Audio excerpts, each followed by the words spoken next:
Tulong.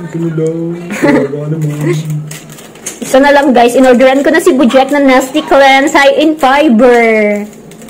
Maliit na ba yung dyan niya? Tapos guys, pinagluto niya ako ng monay na may egg. Gusto niyo ba? Ayaw nilang dalawa. Hindi nila bet yung monay. Maganda tong Nasty Cleanse High in Fiber na to guys. Kakanaw mo lang to sa 250 ml na water. 1 to 2 glass everyday mo siya inumin. Isabay mo sa merienda o di kaya sa lunch para ma-regulate yung digestion mo. Ito yung kay Tacy. Ito yung gusto ni Tacy ang Chuchu daw yung pangalan nito.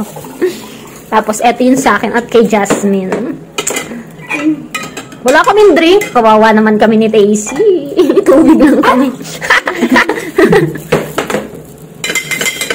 So, ayun. Last na to. Hindi pa nadating yung order namin. Kaka-order ko lang kanina. Ay, pala yung drink mo. Ay, ito pala yung drink namin. Si Ate Jasmine lang yung water. Kasi meron kaming drink. So, kain tayo. Ang enjoy mo. Ang ingay ng Tito Jack mo maghalo, no? Bye. Walang banana?